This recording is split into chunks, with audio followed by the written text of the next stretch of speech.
salam kedan religi. Selamat berjumpa kembali di podcast Talk Kanwil Kemenak Sumut. Perkenalkan, saya Ricardus Mamora dan bersama kita sudah ada narasumber yang luar biasa. Selamat pagi, Pak. Oke, bersama kita sudah ada Bapak Pembimas. Bagaimana kabarnya, Pak? Sehat-sehat. Oke, sehat ya. Dan bersama saya juga ada seorang penyuluh dari Kota Medan, Bapak Hama. Sehat juga. Sehat juga ya. Dan satu lagi narasumber yang paling luar biasa ini, Bapak Marulam Nenggolan. Selamat pagi. Iya. Bulan Oktober itu identik dengan bulan Rosario.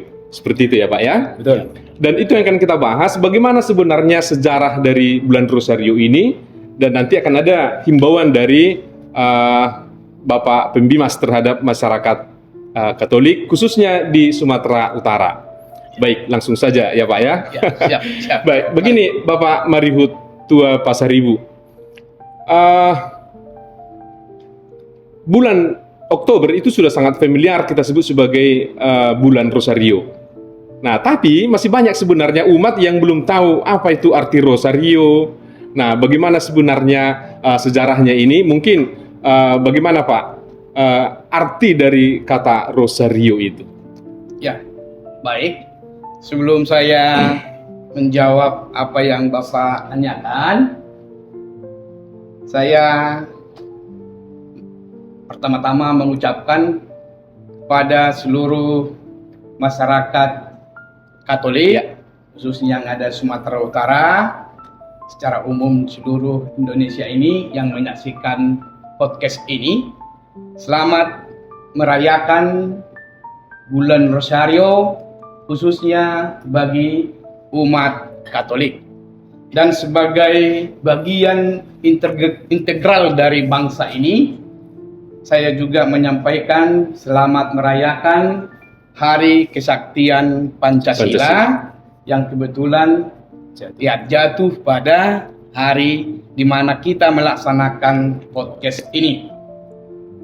Sesuai dengan apa yang Bapak tanyakan tadi, sebagai host pada kegiatan kita ini, Rosario itu berasal dari kata rosarium, dari bahasa Latin. Akar katanya rosa, artinya bunga mawar. Bunga mawar. Jadi Rosario secara harafiah dapat diartikan sebagai karangan bunga mawar. Nah, sejak konsili Efesus pada tahun 431, Bunda Maria itu dinyatakan Bunda Allah, atau sering dikenal dengan istilah Theotokos. Theotokos. Nah, sejak itu ada gerakan dari umat Katolik untuk menghormati Bunda Maria lebih dari biasanya. Dan gerakan ini semakin berkembang di kalangan umat Katolik. Salah satu wujud penghormatan yang populer pada masa itu adalah mempersembahkan bunga mawar kepada Bunda Maria sebagai wujud penghormatan. Sekali lagi, wujud penghormatan. Bukan menyembah arca Bunda Maria, tetapi sebagai wujud penghormatannya, mereka meletakkan bunga mawar di arca Bunda Maria. Apakah itu yang ada di gereja atau yang ada di tempat-tempat khusus yang mereka buat. Nah, seperti itu. Nah, pertanyaannya, mengapa bunga mawar? Begitu Bapak ya. Kenapa tidak bunga yang lain? Iya. Kan banyak sih bunga, ada bunga melati, ada bunga apa namanya yang sekarang yang apa itu? Bunga anturium dan banyak lagi. Tetapi pada waktu itu umat Katolik memilih bunga mawar. Nah, bunga mawar dianggap menjadi lambang keindahan, lambang kemurnian, cinta. Nah, dan juga mereka menganggap ini cocok dengan keistimewaan Bunda Maria di hadapan Allah. Kita tahu, ya tadi sudah ditetapkan Bunda Maria itu sebagai Bunda Allah. Ya. Maka bunga mawar yang dinilai paling pas sebagai simbol penghormatan kepada Bunda Maria. Itu sebabnya ya umat melaksanakan ya, kegiatan-kegiatan rutin meletakkan bunga mawar di arca-arca Bunda Maria. Nah, tradisi ini berlanjut sampai pada abad pertengahan. Abad pertengahan, mereka merangkai bunga mawar lalu dipersembahkan di arca Bunda Maria.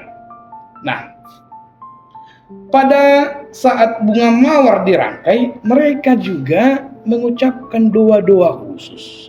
Oke. Tidak hanya mempersembahkan Bunga mawar, tapi ada doa yang disampaikan. Doa yang mereka sampaikan.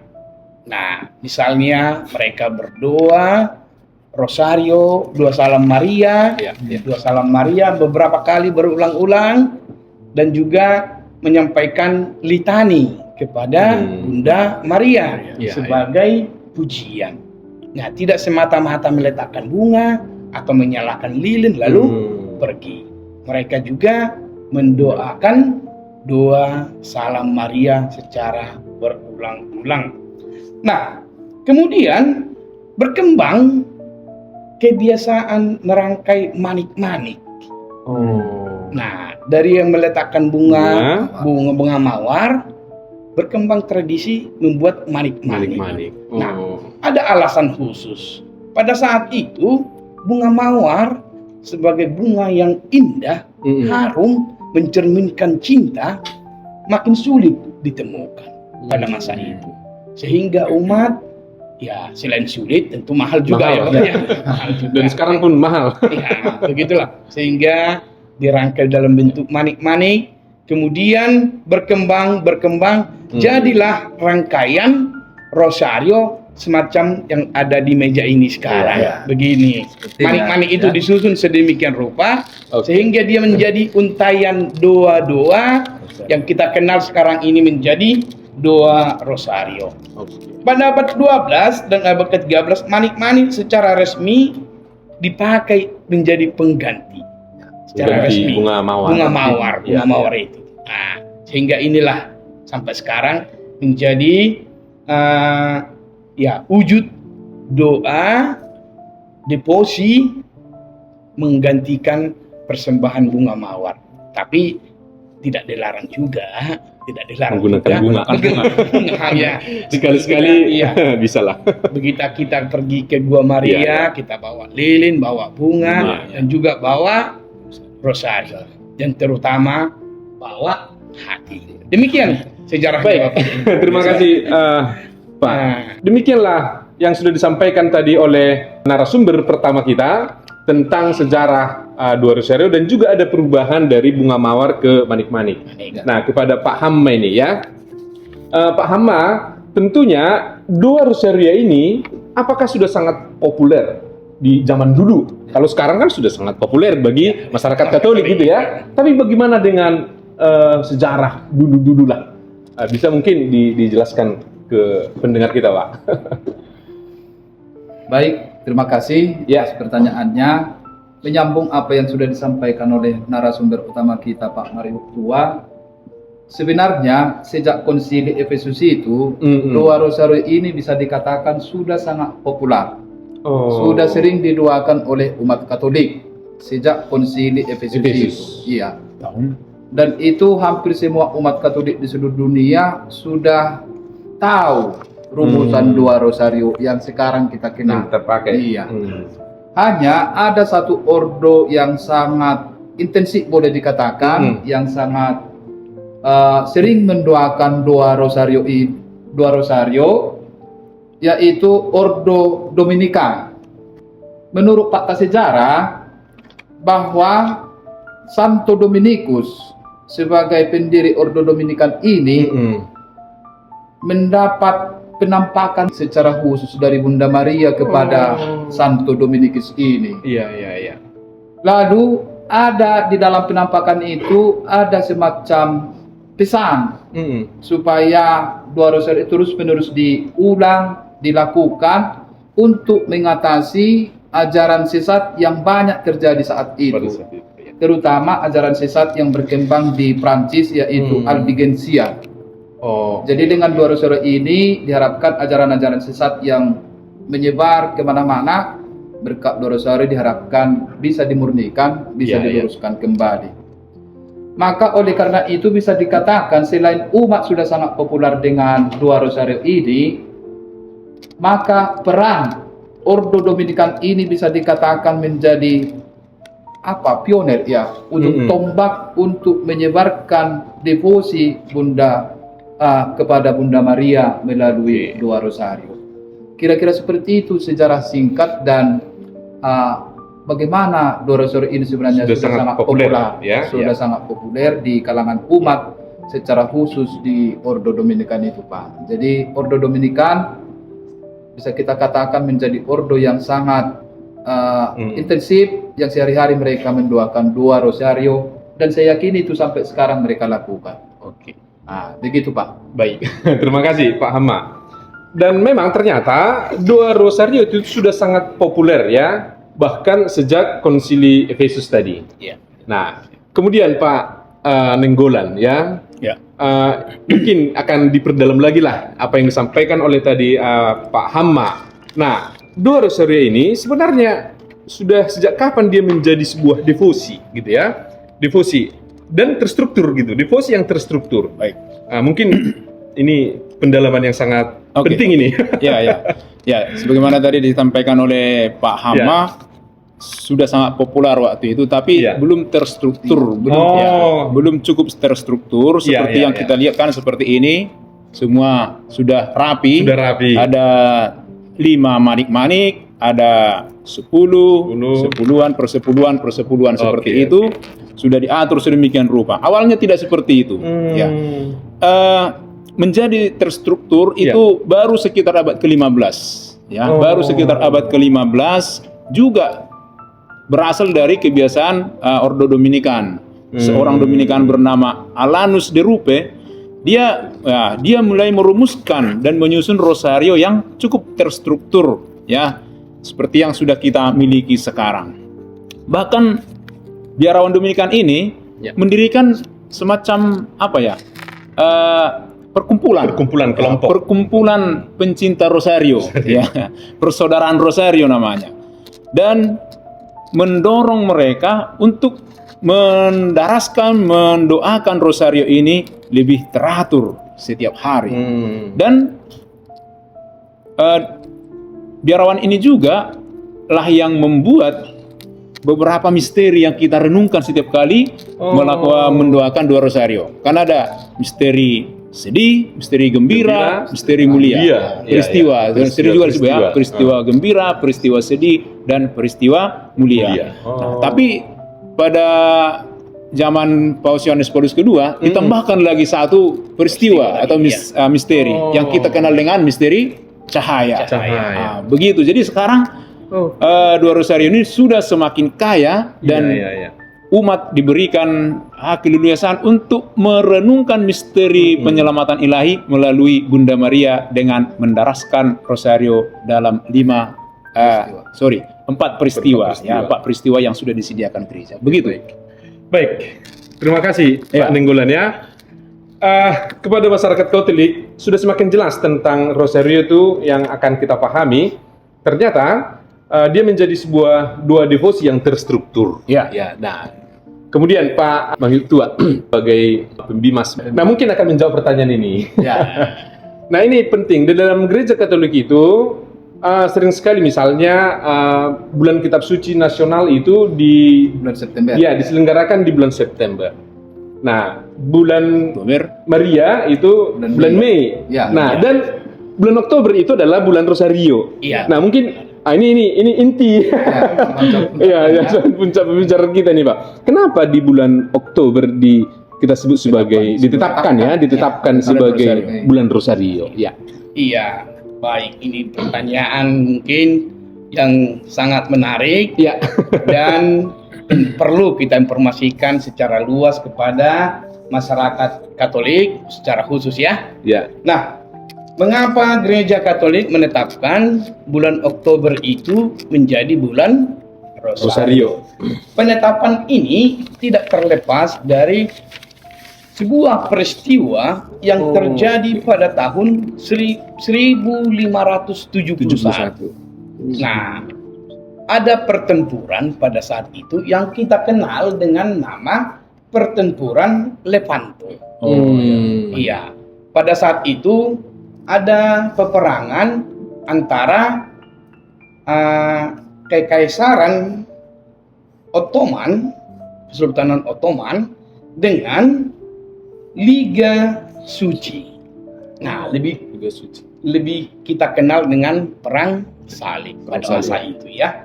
Nah, kekuatan Kristen Eropa berhadapan dengan Kesultanan Ottoman pada saat itu. Nah, pada tanggal 7 Oktober pada tahun 1571 itu, Paus Pius kelima menyerukan kepada seluruh umat Katolik yang ada di Eropa untuk berdoa rosario dengan wujud agar pasukan kekristenan itu dilindungi Tuhan, diberi kekuatan. Nah, dalam pertempuran yang mereka hadapi.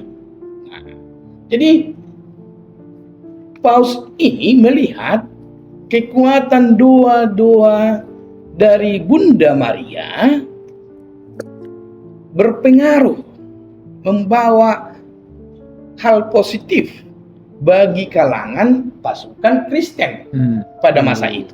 Kemenangan Ya, dari peperangan. jadi diharapkan dengan doa-doa Bunda Maria, kemenangan dapat mereka raih. Nah, jadi memang disadari seluruh umat pada saat itu mendukung dengan doa rosario kepada Bunda Maria ini, sehingga pada saat itu mereka merasa dalam pertempuran itu meraih hal yang sangat positif. Nah, sejak itulah Paus Pius ke-5 ini menetapkan tanggal 7 Oktober sebagai Pesta Maria Ratu Rosario. Ditetapkan Pesta Bunda Maria Ratu Rosario. Sebelumnya memang pada tanggal ini ada pesta berkaitan dengan Maria juga, dengan Maria juga, yaitu Pesta Santa Maria dari Kemenangan. Nah, dirubah menjadi Pesta Bunda Maria Ratu Rosario. Ditetapkan itu satu hari. Akan tetapi Paus Leo ke-8 ke-13 merasa perlu menekankan tidak cukup satu hari. Tidak cukup satu hari. Maka ditetapkan bulan Oktober menjadi bulan Rosario secara resmi di seluruh gereja Katolik, dan menghimbau agar selama bulan Oktober itu umat Katolik itu mendaraskan doa-doa rosario. Tidak bisa setiap hari, paling tidak sekali dalam seminggu. Nah, tetapi banyak juga yang komunitas-komunitas Katolik yang melaksanakannya tidak hanya sekali dalam satu minggu, ada yang berkali-kali. Khususnya nanti di kalangan biarawan atau hal lainnya. Nah, itu sejarahnya. Sehingga kita kenal sekarang ini bulan Oktober menjadi bulan Rosario. Demikian, Pak. Baik, sejarah yang sangat mendalam. Jadi begini, menurut Pak Hama, sebenarnya apa poin yang bisa kita ambil dari sejarah ini? Tadi kan Perang Lapinto itu kan terkait bahwa dengan mendaraskan doa rosario sehingga diraihlah kemenangan. Nah, bagi kita apa sebenarnya poin yang bisa kita ambil? Baik, terima kasih. Sangat jelas sebenarnya berdasarkan fakta sejarah itu, Perang Lepanto itu poinnya berdasarkan uraian yang sudah disampaikan oleh Bapak Pembimas tadi, bahwa tidak bisa kita pungkiri lagi bahwa dua rosario itu merupakan kehidupan rohani umat Katolik. Maka diharapkan memang selama bulan rosario ini seluruh umat Katolik rajinlah mendoakan dua rosario ini. Karena melalui dua rosario ini kita pasti bisa menghadapi segala kesulitan, tantangan, sebagaimana juga tadi sudah dijelaskan, Perang Lepanto pada akhirnya bisa memenangkan pertempuran berkat dua rosario ini. Jadi dengan dua rosario ini kita diharapkan semakin dekat dan semakin menghayati iman kita kepada Tuhan melalui dua rosario. Tadi sudah dijelaskan ada beberapa peristiwa penting dalam dua rosario itu, itulah kita lakukan seperti itu. Jadi sangat jelas sebenarnya pesan rohani atau hal positif dari bulan rosario ini, kita diundang untuk memperbanyak doa kita melalui dua rosario. Demikian Pak. Baik, terima kasih Pak Hama atas pesan yang bisa kita ambil dari sejarah tadi ya. Nah kemudian begini Pak Nenggolan ya, sebenarnya ini kan menjadi sebuah praktek, harus menjadi sebuah kebiasaan bagi kita umat Katolik. Nah kita dua rosario ini.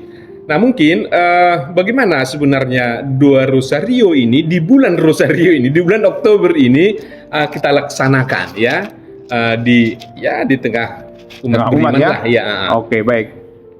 Praktik dua rosario di kalangan umat Katolik, paling tidak yang saya tahu di Keuskupan Agung Medan ini atau Sumatera Utara paling tidak ya, cukup besar ya, cukup tinggi minat umat untuk mengadakan dua rosario. Kita bisa pastikan setiap tanggal 1 Oktober, karena itu awal bulan rosario, pasti dibuat misa pembukaan bulan rosario. Dan 31 Oktober itu juga diadakan penutupan bulan rosario. Bahkan kadang ada perarakan Arca Bunda Maria dan sebagainya. Bahkan yang saya tahu persis, dan saya pernah tinggal di paroki itu, namanya paroki Santo Fransiskus Assisi Padang Bulan Medan. Setiap hari mendoakan dua rosario bergilir dari rumah ke rumah setiap malam. Nah itu praktiknya sungguh-sungguh dihayati oleh umat ya. Persis tadi seperti yang dikatakan oleh Pak Hama, dua rosario ini menjadi kekuatan bagi umat untuk menjalani hidup dengan segala tantangannya. Dan apa yang dilakukan oleh paroki Padang Bulan, saya kira itu bisa ditiru. Mungkin tidak secara harus parokial atau dalam lingkungan, tapi secara pribadi diajak kita untuk mendaraskan dua rosario lebih rutin ya, lebih rutin ya. Karena dengan itu kita bisa menimba kekuatan. Saya kira itu ya. Bahkan jadi praktiknya cukup bagus ya. Bahkan di Bimas Katolik, di Kementerian Agama Kota Medan tadi kan sudah diawali dengan rosario. Oh iya betul sekali ya. Tadi kami di kantor diawali dengan rosario. Berdua rosario. Baik Pak Marulam, terima kasih. Ya terima kasih dan luar biasa ya. Bahkan ada beberapa paroki namanya itu adalah Santa Maria Ratu Rosari gitu ya. Paroki saya. Oh paroki Bapak. Baik, kepada Pak Mario Tua. Nah, kan tadi sudah dijelaskan bahwa rosario itu bukan hanya sekedar tradisi sebenarnya gitu ya, tapi sebenarnya suatu sarana untuk mengubah hati, kemudian juga situasi yang kelam menjadi membantu kita mendapat ketenangan. Bahkan ada tadi sejarah Lapento disebutkan gitu ya. Nah, bagaimana sebenarnya Pak tentang dua rosario ini terhadap situasi kehidupan manusia ini Pak? Baik, dua rosario itu menjadi sarana bagi kita mendekatkan diri kepada Bunda Maria. Kan dikatakan dia sebuah devosi. Kita berdevosi kepada Bunda Maria, dan saat devosi itu berlangsung, kesulitan-kesulitan hidup, rencana-rencana, cita-cita, niat-niat baik kita menjadi persembahan kepada Bunda Maria. Kita mohonkan agar Bunda Maria juga memohonkan hal yang sama kepada anaknya Yesus Kristus. Sama seperti yang terjadi ketika pesta di Kana, pesta di Kana. Nah, tuan rumah kan kekurangan Kehabisan. anggur pada saat Anggur, itu. ya. Nah, Maria melihat situasi itu. Kalau dibiarkan tentu akan menimbulkan sesuatu yang kurang baik Iya, iya. pada pesta tersebut. Ya. Maka Bunda Maria meminta kepada Yesus agar pada saat itu, kendati belum tiba waktunya, Yesus mengabulkan permohonan Bunda Maria, mengubah air menjadi Anggur. anggur. Maka demikian juga dalam kehidupan sehari-hari kita, kesulitan-kesulitan kita, rencana-rencana kita, ya boleh kita sampaikan kepada Bunda Maria agar lewat doa-doanya, permintaannya kepada Yesus Kristus putranya, ya bisa kita atasi kesulitan, rencana-rencana bisa terwujud dengan baik. Begitu kurang lebih peranan dua ini dalam kehidupan beriman kita. Ya, begitu. Jadi terima kasih Pak Marutua, Pak Hama, dan Pak Nenggolan ya.